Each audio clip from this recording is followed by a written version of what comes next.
we've seen what it means to be a polynomial, and now we are going to add and subtract the polynomials.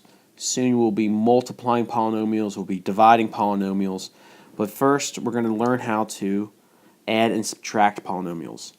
And I know you've seen this before in the beginning of both algebra classes, Math 020 and 051.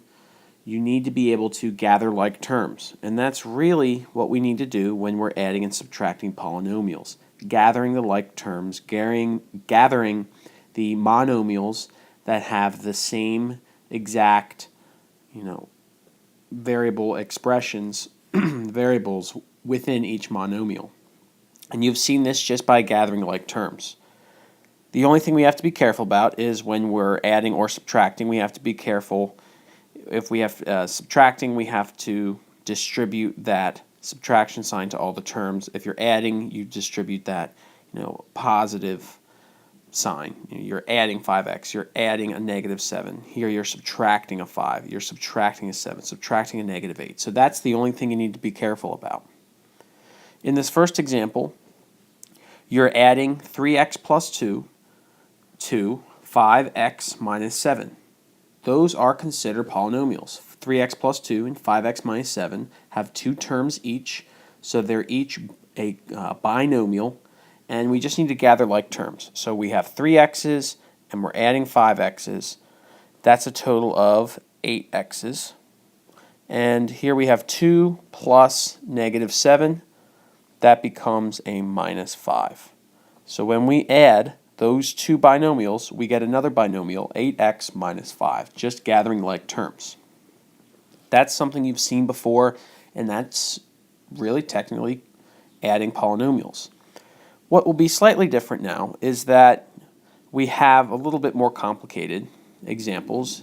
Now we have trinomials here, and these trinomials have different terms that are a little bit more complicated.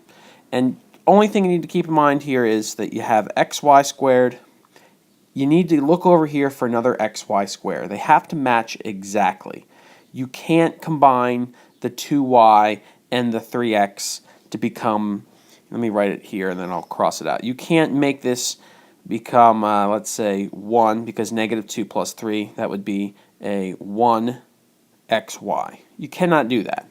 And you've seen that before. I mean, you can't combine like terms, can't gather like terms unless they match exactly.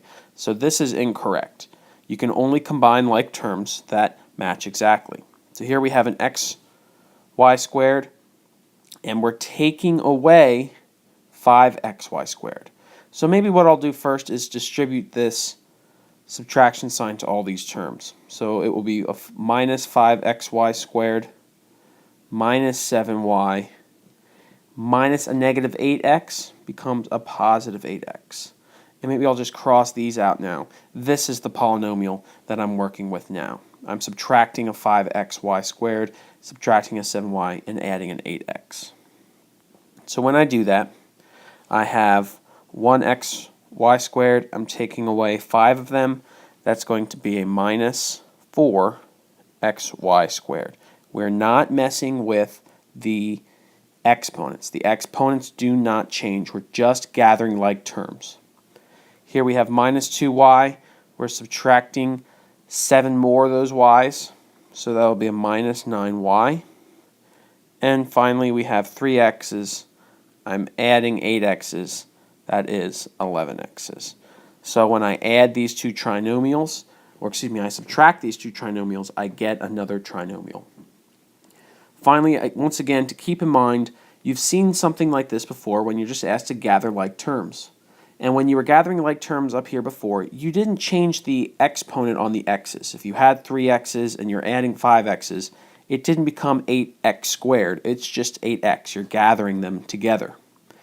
Down here, there's more of a tendency to change the exponents, but we're not going to do that. When you combine like terms and gathering like terms, you do not change the exponents.